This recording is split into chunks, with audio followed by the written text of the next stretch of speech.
Sure. Okay. Um, so about 3 years ago, I got a phone call from it was Rabbi Mendel Groner Hmm. asking me if I'd be interested in participating in JNet, a chavrusa program on basically long distance. People could be on the phone or Zoom, however it goes. And I said, "Am I the student or the teacher?" And he matter of factly said, "Well, you're the teacher." I said, "Really? Who decided that? How did I get recommended?" And he didn't know. Um, I'm Baal Tshuva. I was raised Reformed, so I was a little taken aback, like, wow, I'm the teacher. Woo, who am I teaching? How's this going to work? But I figured, all right, I guess somebody knows where I am on the Jewish journey and thought I had that potential. So then I said to him, okay, so who are your potential students? I'm thinking if I'm going to match up to somebody, it better not be somebody who's knows way more than me. What's the point of that? So the first two people he mentioned by description, I thought, I don't think that's a good fit. I remember the second one was somebody who was kind of cynical and skeptical and wanted to be convinced. And I thought Right. that sounds like more like the Chabad rabbi, a Chabad house rabbi gets that kind of stuff. Right. I didn't think that You was didn't sign my, up for that treatment. no, well, I wasn't necessarily equipped for all the arguments either for somebody who's Hmm. approaching that way. But the third one was this fellow who he was in his early 20s, living in Florida. I'm in California. Fine. He's in Florida. He's raised reform, living at home. He's working, but living at home. And he has a friend who's in yeshiva in Israel who's encouraging him to become more observant. And he's contemplating the lifestyle change, the this, the that. And he's kind of Hmm. looking for some uh, insights or inspiration or something like that. And I thought that's my guy because I've been on that road. I started out reform. I'm surrounded by family that's all reform. To know what that feels like when people are questioning, well, why don't you do this and why aren't you doing that? And you can feel defensive about it because people who aren't raised observant oftentimes think that following Torah means it's all or nothing. They see Right. the people with the black hat, the white shirt, and the black pants, and those are the Orthodox people. We might call them Haredi. And then we have everybody else. And like, what are you going to be? Are you everybody else or are you one of them? And Hmm. and I, so what I explained to my Havrusha partner, Josh, is I said, you might get some of that feedback, but think of it this way. If you and I started out being spiritually starved a little bit, we'll just call it that, like a diet situation, starved spiritually, as you sometimes feel, reform didn't really fulfill you. And now you're learning more about spiritual nutrition. Does that mean you suddenly have to start eating all the health food and everything there is? And by the way, you should exercise 3 times a week at the gym and you should also go walking and you could have a whole health program and make it feel like it's all or nothing and overwhelm yourself. Or you Hmm. say, I'll take a piece at a time. Maybe I'll try keeping Shabbos for a night. I won't even make it 25 hours. I'll just say Friday night becomes Shabbos for me. I'm not going to go to the ball game. I'm not turning on the TV. That we gradually take on things that seem like they would connect in some way.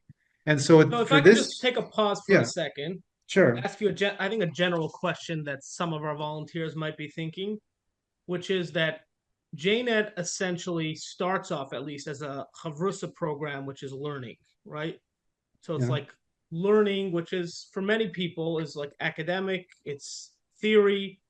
So how do you bridge that divide between learning about something and then really connecting with somebody in a way that you're really pushing their buttons and changing their life? How do you make sure that, on the one hand, you don't take it too far and make people feel uncomfortable um, when you're encouraging them to do things, but on the same at the same token, it's a opportunity, like you're saying, to make a meaningful impact on people's lives and not just keep it in theory, learning about some spiritual concept without it actually talking to me.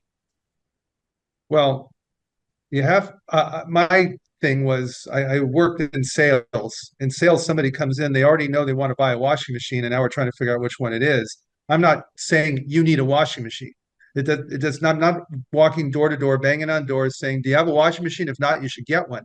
So Right. my point with any JNet Chavrusa partner is they walked in the door, they came in your store, they're looking for something. I think my job is to find out what it is that brought them in the store. That way I make sure I'm focusing on their needs. rather than what I think the agenda might be. I don't really have an agenda other than to grow them. Uh, uh, Growing might not be the best word. That I'm wanting to encourage a greater connection to God in Yiddishkeit. So the whole idea is that we're always connected to God just by being Jewish, but the question is, how do I bring you closer? Well, maybe I'm going to inspire you to light Shabbos candles. Maybe I'm going to say you're going to put on tefillin. Maybe it's just you're going to understand the Parsha better because you thought it was a fairy tale like I did growing up. We read it, it was Right. Aesop's fables. We had Bible stories. We didn't have Torah study. It was a whole Wow. idea of yes, it's a good way to learn how to live, but it doesn't mean we believe it happened. And of course, reform plays it that way because otherwise the kids would say, so how come we don't keep Shabbos? Right. You have It's that one of the commandments. How do you have this disconnect between what it says and what we do? And the answer is because we make it that it really that didn't happen. That's why there's a book called Who Wrote the Bible? We have to right. create controversy because if we don't have controversy, then it's emes, then it's fact. And if it's fact, then why aren't we doing it? Right. So so, and 90% of Jews grow up with this ignorance about, well, the reason why we're not doing it is because we don't want to be too different from everybody or whatever the reason is, pogroms, you name it. And so you're given this indoctrination that it's really not all true, but there's good things you can get from it. And that's what right. reform did for me. I'm late to this party. I didn't start going to Chabad until I was over 50. But once I heard what there was, I said, well, then I realized I have cognitive dissonance over here. There's a reason for this being what it is. Right. But yeah, that's the idea though. So I don't invite them to do things without setting a foundation of some kind. What are you Right. here But I'll tell for? you What what, do you want to know? although what you're saying seems, straightforward and simple for some people, it Yeah. might be like an out of the box way of thinking that I know. Let's say, for example, I could talk about myself. When I was right now, I'm the JNet coordinator, but when I was, in 2013, I think it was, I had my first JNet chavrusa, and I don't know necessarily that I looked at myself as like the leader in that relationship, taking the lead and initiating and looking at myself as like you explained, like a salesperson that somebody Uh-huh. walked through the door. Now it's my job to help this person find what they want. So that's in a way a leadership position. You see what I mean? Like you're Yeah. taking the role of he's in my store now. I'm gonna initiate. I'm gonna show him around. I'm gonna give him a tour of Yiddishkeit. I'm going Yeah. to be the giver here. When I did it back in 2013, I think it's a while ago, but I think basically I just kind of went with the flow. Okay, you want to learn. He wanted to learn first. He wanted to learn Shema and Vahayim Shemoah. So we learned Shema and Vahayim Shemoah, and then we Uh, learned some other stuff from Chumash. And then I answered his questions, but I didn't really look at myself as like the mashpia, the giver, and initiating the relationship and trying to really figure out how to optimize it. So that's amazing the way you do okay. it. Well, I think it's that's important. that's my approach.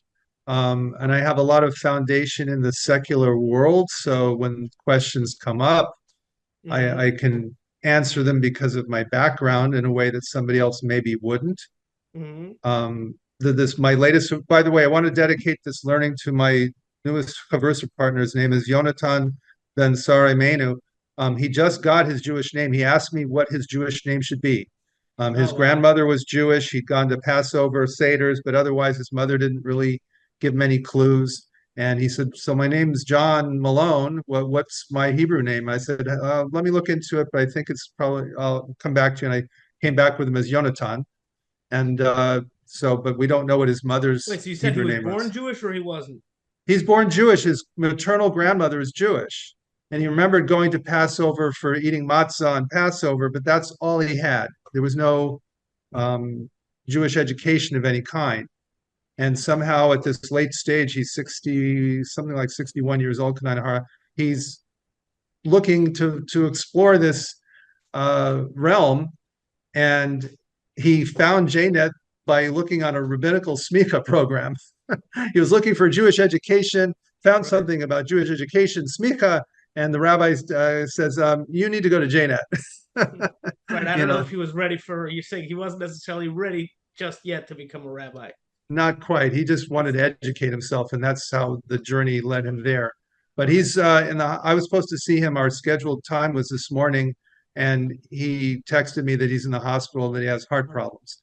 So Oh, I so want that's to what we're dedicate the dedicating it learning to. We for should him. have a refuah shalema. Amen. You should So feel better. that's his story. So he's an open book. But what he'll do is he'll say, I was reading about this, and what can you do to enlighten me about this?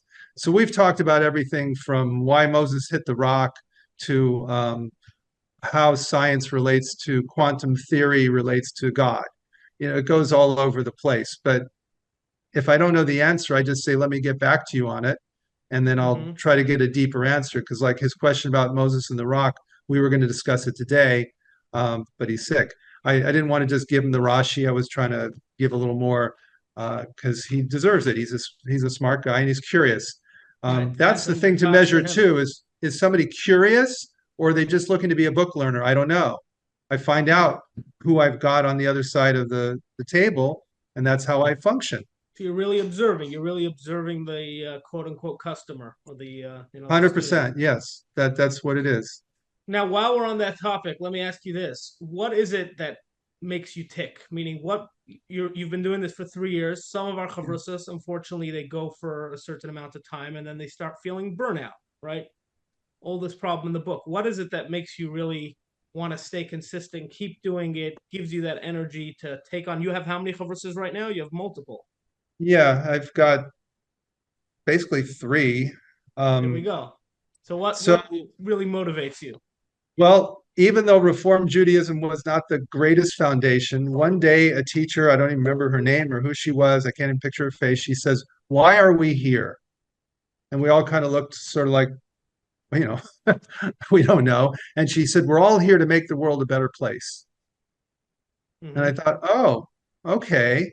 And then she said, whatever your gifts are, whatever your abilities are, your purpose is to make the world a better place. So maybe you're making the world a better place by keeping your room clean. Maybe it's going to be because you helped a lady across the street. But if your mindset is, why am I here? Is because I'm here to make the world a better place, then you have meaning and purpose in almost anything.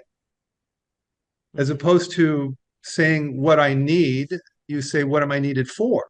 It's a whole different thing. So learning that mindset late in life might be difficult. Having grown up with it, it's just kind of second nature. This is just how it is. I was in the appliance repair business as well as selling them. And repair was just a go-to. Like, it makes sense. I'm making the world a better place because your fridge is busted. You're freaking out. I'm going to get it taken care of. I'm in the making the world a better place by something that's very obvious to me as being a healing art, so to speak. So if So you could compare that to our nimshal, to our what problem are we fixing with what problem do you feel like you're fixing when you are a JNet study partner? the problem I'm fixing is misunderstandings about Judaism or ignorance, Hmm. uh, whichever it is. It could be one or the other, or sometimes it's both. But for certainly ignorance, if you don't, that's what when we go to the standard part would be you're having a teaching class because you don't know this information. I'm going to teach it over to you. So you're ignorant, and I'm teaching you. But Hmm. the challenge that I do well with is the misunderstanding part because I grew up with a lot of misunderstanding. And how did I get to this place of being a teacher is because I realized what the misunderstandings are about. We used to joke around, how can people keep Shabbat? They can't turn lights on and off. That is so mashugana. That's so crazy.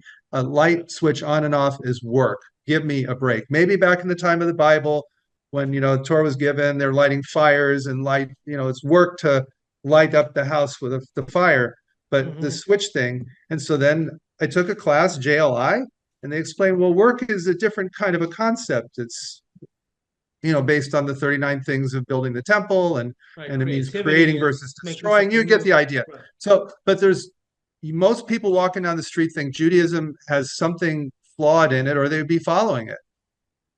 Right. They think it's like archaic, or they just don't know much about it. Right. That's why I said it's either ignorance or misunderstandings or both. And that's where I'm energetic about it because I felt like I got somewhere. I got from the Right. darkness to the light. And I'm saying, here, I'll show you a light. Like the Rebbe said, I'm handing you the match. Beautiful. Right. You have You, you have an opportunity to really shine the light in people's lives. that's what we're doing. If you see it that way. Don't get Yeah. caught up in we just need to read the parsha over here. That can be too much structure without enough personality to it. So No, that's you're really bringing them the gift of Torah, you know. yes. Now, let me ask you this. What would you say is like a, you said before that reading every chavrusa, understanding where they're coming from, knowing what they really want, that's important. But do you have any like general tips, in general, ways to make chavrusa study more impactful, take it beyond the book, bring it into, actual real human connection, change somebody's life? How do you do that? What's a good perspective for that? Hmm. Well, I just take an interest in people in general. So Right. I'm interested in who they are. And I get more of that before I get too far into the study. And then once I know who they are, then there's some way that this meshes in a better sort of way as to what's going to be Right. meaningful for them. Because this is really all about making this meaningful for them. And by the way, as we do this, as every teacher will tell you, you learn as you're teaching. You can't know the material as well as you do once you have to give it over, then you know it Right. better. But I think of this as a journey we're taking together. Imagine for a moment you're sitting next to somebody on an airplane. Now, I don't know if everybody in the room has been on an airplane or if they have they ever talked to the person next to them? Some people are too shy or they're focused on their own stuff. But I will sometimes look over, and then if the person next to me is reading an interesting book or something's going on that I might say, so what brings you to San Antonio? We're here on this plane flying to San Antonio. Are you from there? Because I've never been there before. I've engaged in people with conversations like Right. that. And so here I am saying, you and I, if you were my Havrusa partner, I'd say, so we're both on this Jewish journey together. Where are you in the process? What do you see yourself as? What does Judaism mean to you? Mm-hmm. How does it connect to you in your day to day? How does it connect to you in your Right. vision of your life in general?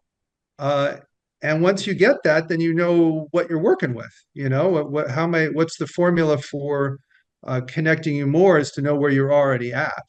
Yeah, it's so important to take a genuine interest in the person if you want to have any impact on them at all, right? That's how I see it. That's how I function. That's how I functioned in sales too, is just to be interested in what their needs are, what's going on for them, what the challenges are. Uh, Mm-hmm. because I think that they say that in sales, there was a famous salesman, you can look him up, named Zig Ziglar, Yes, yes. Ziglar, and he said, they don't care what you know till they know that you care. It's so funny. I was about to share that line. I didn't know who said it, but now I know. You Now, know, that makes me think, some people are better schmoozers than others. Um, is it something you think you can learn? Is it something somebody can teach themselves, so to speak? Like if somebody's naturally an introvert or naturally just not even an introvert, but naturally more of like a bookie, not a bookie, how do you call it? A bookworm, somebody who's bookworm. more into the books. Well, then you would need to learn to be more like a journalist. A journalist, if you're doing an interview, Mm-hmm. you would ask what, where, why, how questions. You don't ask yes and no questions. If you want to draw somebody out, you say, so what brings you to JNet? Let them talk a little bit. Why did you Right. decide to do that? How come? If you need to ask questions that express curiosity. And if you don't Mm-hmm. have that innate curiosity, then you're going to be kind of mechanical about it. And this won't go very well when we're mechanical. We have to be from our heart that this is what we want to do. Mm-hmm. So otherwise, I imagine there are some people who are teaching in this program who feel like they're more comfortable being the academic. Hi, we're here to read this week's Parsha, and here we're going to see what happened over here. How come Right. Pinchas became a Cohen? People can learn that way, but that's probably why if somebody else is getting a review, how is it? Well, it's kind of more uh, impersonal. It's just a class Right. and I'm not It's teaching a probably a class. spectrum, no? Meaning, Yeah. Yeah. Well, you said you wanted to know how to inspire somebody, and that's different than educate somebody. So people who are in the traditional Havrusa program, we're both here to learn this material, then that will be an educational experience and we learn the material. mm-hmm. But the way to make the material better, if we're not going to do the schmoozy way, then I'll share with you what I remember in university. There are Mm. lots of classes you could take, and one of them I happened to take was oceanography. And they could have taught it just like the geography class I had, where they're just teaching you about the plate tectonics and what causes earthquakes under the ocean and stuff like that. And the teacher started out with, how would you like to know how to find the best place to buy a beach house? Oh, hadn't thought about it, but how many people sometimes, yeah, when I retire, I'd like to have a beach house. And he said, yeah, and if you don't buy it in the right place, you'll be really sorry.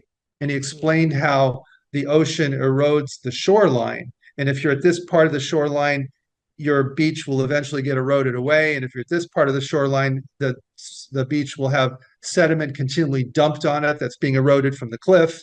And you need Yeah. to find a place where neither of those things is happening. So he made it more interesting because he made it something that could personally affect you. Right. To make So it more you relatable. can do that with Torah too. You can say, how would you feel if you were in this situation and Zimri and Cosby are doing this thing in front of the tent? You know, Right. I can't say that I ever had that conversation, but just the idea of Right. Making the why is text this become alive. relevant to me? If you're Right. teaching and you don't want to get into the schmooze thing, then you would speak from your own heart and say, what does this parsha mean to me? Right. Just to share with you, when I read this about how Moses laid hands on Joshua, it reminded me of when I was a little kid and my father blessed me on Friday night. Something that makes it a little more alive than just reading a story that happened 3,000 Right. years Look, ago. animated a little bit, you know? Yes, Hmm. personalize it in some way. It doesn't Right. have to be the schmooze approach. It Right. just And needs to be even personal. relevance, you know, like I was learning Hilchah Shabbos with somebody this week with JNet. And one of the things I tried to do is constantly take cases in Hilchah Shabbos, which some of them could sound very impractical, old-fashioned things that happen in Talmudic times, and say, okay, let's see how that would actually apply to me today in my house, in my life. You know, where would I actually have this? Like it gave an example of somebody pouring water on on the ground, and then it eventually ends up in the grass. So we were thinking, you know, these days we have plumbing systems. Who does that? You don't really do Uh, that. And then I said, well, sukkahs is might be an opportunity when that happens. And he said, hey, that's actually interesting because in my sukkah, that's exactly what happens. We wash on a patio and the water runs off onto the grass. And then the question is there an issue with watering grass on Shabbos? Is there not an issue? So uh, just like, you know, to take the text out of the book and make it become alive, I think it's important. I wanted to we're gonna wrap this up soon, so I wanted to just see if anybody who's here with us live has any questions. If you do, you could either message me, or I guess I could. I'm gonna make the I'll make the mics be able to unmute. Let me see how to do that. Okay, so yeah, everybody can unmute themselves. If you have a question, if you have a comment, if you want to share something, now would be a good time. Otherwise, what would be a good a closing message, a elevator pitch or closing message? well, I was hoping to be able to say what I did in this meeting is what I do with my people, which is, we're making a connection, but I don't know what the people in this group have gotten. All right, somebody Um, Barsha. so I will just say that my close would be what I remember hearing at Young Israel. I was there for a mincha, and before Uh-huh. the davening, the rabbi was talking about the difference between their connection to God and Hasidic. And their connection is all about musar and doing the right thing, and that will set you up all the best in the world to come. And they said, however, Hasidim seem to have this idea that they are deepening their connection to God. And I'm thinking to myself, you know the difference. So why is it that you're not saying, and we should try to do that too? But that's the goal, is to feel more connected to God, to realize the divine providence in your life at every moment. Like the Frierdiker Rebbe, when he tore a leaf off a tree and his father said, what'd you do that for? Mm-hmm. And he says, what do you mean? He says, well, that leaf was there for a reason and now you tore it off. Everything's happening for a reason. And if you see it that way and you see opportunity in everything you're doing, that's the point, is you have an opportunity. Your Havrusa partner is there with you, and you can decide it's only about the thing that you set it up for, or it can be about something else. It could be Yeah. that that person's single and would love to get married. And if you ever talked about it, you say, well, now that I've gotten to know you, I have a friend who knows somebody, da da da da, and you can make a shidduch. but you have to Hmm. be thinking outside the box of I'm here to teach this week's parsha. I have this Havrusa partner that he lives out of state, and I've been trying to work with him, but he's kind of a challenge. He's more of a motivational coach kind of situation. He's like needs to get launch his life a little more. So I've been trying to motivate him and starting out with gratitude. I say whenever you're stuck, start out with being thankful for what you have. And I said to him, because he doesn't have a job, I said, so you're really depressed, you don't have a job. I said, okay. And, I gave him some stuff, but I want to get to that part that you said, the Hashgacha Pratis. But to start out, I said, imagine you were a billionaire. Would you be happy now? He says, oh, if I had $1 billion, it'd be great. I said, what if you didn't have any legs? Well, then I wouldn't be too happy. I said, so imagine now for a moment you're a billionaire with no legs. Is that better than where you are right now? And he said, no. I said, so think of it. You're already a billionaire. Your legs are worth Yeah. more to you than the $1 billion. Be thankful every morning. Thank God that your body is okay. You're starting out with this lacking thing. I don't Right, have a because we job. take I things don't for have money. granted. But it's a lot of work. This guy is a lot of work. He's over 30 years old and he's still living at home. And he thinks he should have a shidduch because he's seen that younger guys in their 20s are getting married before they have a career. I'm saying you didn't launch at the right time. You got to do this differently. But the Hashgacha Pratis is he was telling me, hey, the next time I talk to you, I'm going to be in the Midwest. I said, really? How come? And he says, well, my parents have a vacation home. And in the summertime, when it's muggy and hot in Florida, we go to Wisconsin. I said, oh, okay. So anyway, uh, okay. Anyhow, so I ended up saying to him, I know somebody who's going to be in Wisconsin, and he could possibly meet up with you. By Hashgacha Pratis, they met each other without me even setting it up. But I did let both of them know about each other, and now they've exchanged phone numbers and they're in touch with one another, at least Right. for the summer. So this is how I didn't have that in mind, but it happened. The other thing that happened that was really crazy that I didn't tell you about is my other chavrusa partner who lives in Maryland actually went to the funeral of a friend of mine's brother-in-law. We were just talking about what city he was in, and I said, "Are you anywhere near this city?" He says, "Yeah." I said, "That's funny because my best friend's wife is over there right now for a funeral. He's saying Shiva." And I said who it was, and he said, that's too crazy. He's the president of our synagogue, and I'm the president of the Brotherhood. He's my buddy. Ah, And I go, wow. how 3,000 miles away of all the Habrusha partners I could have, I've got this guy who knows my friend's Right. brother-in-law. That's just Sad like that he a died. sign that Hashem is looking out for you and he set you up with the right guy. Yeah, always.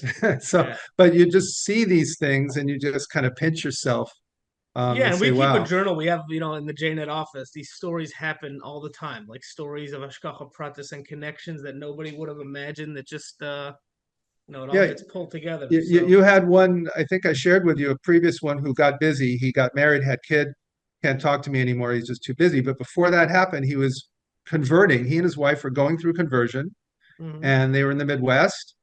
And it turned out they did their conversion and got married all on that same day. And it was on my Jewish birthday Oh, on the Hebrew calendar. I I think don't I think you might have shared that mentioned with that me, to but you. yeah, So it's like, well, how crazy is that? How many days are there in the year? And the one day that this all happens for them is my birthday. So it right. says there's some kind of a sign. And he ended up sending you a picture from when we met at the restaurant. I picked a restaurant to meet when he was Yeah, in that I LA. saw, but I Yeah. didn't, I don't And that was how remember the birthday Shkaka part. But practice. So anyway, we go to this yeah. restaurant. I picked the restaurant. There's plenty of places to go. And it Hmm. happens to be where his friend's the Mishkiach. So we took a picture together. So that's the kind of stuff where God smiles and says, "You think you know where you're going? I'm leading you around." Just when I was in high school, we were watching a movie about science with astronomy and all this stuff we're learning about outer space. And at the end of the movie, it said, "The thing that we find with science is the more we know, the more we realize what we don't know." And how that played in was they were telling us about how until we invented telescopes, there was so much of the galaxy we couldn't see, or until we invented microscopes, there were so many things we couldn't see. And so Hmm. this invention suddenly broadens the awareness of God, we didn't know about all this stuff in the micro or in the macro because we didn't have the tools. And Hmm. I said, and Torah is the same way. When you don't know anything about Torah, when I grew up, it was sort of like having a friend say, You know, you heard of that about that movie called Ishtar with Warren Beatty? Don't bother with it. They spent a lot of money on it. It's a dog of a movie, and it got panned in the newspaper. Nobody saw this movie. The Torah is the same way for most Jews. They haven't read it. They've been told by everybody, don't bother. It's just a bubble mice. 40 years they got lost in the desert. They didn't ask for directions. There's a sort of a caricature about what it's all about. Don't waste your time. It's a sales pitch. It's don't get sucked in. So what we're dealing with then is to say, as soon as we can get people to understand that the Torah is emes, that it's true, that it really happened, then it Mhm. opens up the door to all the other amazing truths that there are to be understood about God, and through Hasidus, especially how everything happens for a reason, and how there's meaningfulness in all of it, as opposed to the secular words like serendipity and coincidence, because those Right. are the words that undercut God's providence. People believe in the word coincidence, they're already telling you, well, God's not involved. Right. It's Oh, the last but opposite of not a least, this is really, chavrusas. really, really important. Most people, most Hmm. people that I've talked to, they think, if they think they believe in God at all, like they're agnostic, but they believe there's a creator or there has to be something, the Big Bang just doesn't answer it for them, then they have this belief that the universe was created somehow by some being or some space aliens or whatever, and then it just runs like a watch that was made by a watchmaker. And Right. that construct of something from something is what they think of because they think that's rational, and anything else would be irrational. And so we introduced the word super rational. This is really important for everybody in this group. I learned this from JLI. The word supra rational simply means beyond our understanding. Hmm. And let's face it, we were created by somebody that we don't understand. God's above us. It's like when you're first born, your parents know where you came from and you have no clue. You just showed up and here I am. How did I get here? So, likewise, we don't know how we got here, but God does. And the thing about it is, God creates something from nothing. Yesh Miayin. I never Hmm. had that concept until I started studying Chassidus, but it changes your whole vantage point if you start realizing that every moment we exist is because God is continually creating it, like a movie on a movie projector on a screen. Right. Then it's a different attitude about what life is. God is running this movie all the time. Hmm. You're in it because he wants you to be in the movie, but don't get so full of yourself that you think you're an independent being. Your existence, everybody in this room's, our existence depends on God continuing to shine the movie on the screen. You know. It's really important. For example, if I go to Young Israel, they'll probably tell you, you know, you should put on tefillin every morning. They're right. And they'll say it's because it's in the Torah. There's places where it talks about it. And I would say, let me explain something. What's going on is we are the originators. God gave us tefillin as a foundation for Jewish meditation. We are the first people who got meditation. And how does it work? We are focusing our heart to our mind into action. And that's why you're wrapping your arm tefillin first. It's pointing to your heart. And then we're putting it on our head. And then we finally wrap the hand. Well, why is that sequence? It wasn't just because it's in a book that says you do this, by this, one, two, three. We're doing it because we are mindfully saying, I want to get it all in alignment. I want to get the heart and the brain and the action Hmm. going, and we do it in the morning because that's you're starting your day with a focus. If you don't get that, then you're just doing it because it's a task. And that's what we need is for Jewish people as we get older, we need it to be explained. When you're young, you'll do things because your parents told you to. When you get older, you need to be given a Right. reason. Yeah, because we How we can can't make it continue. any better than it is without knowing what And it this is is that something we I can want to do. start doing in general is having Sure. different volunteers share their experience and Yeah, inspire others. So thank you very much for being the anytime. the Nachshon, and hopefully we'll get you again sometime in the future. Anytime. Thank you All very right. much. All right. Shalom. Thank you All very the best much. to you all. Yeah, Okay. Hatzlacha. Have a good week. Yeah.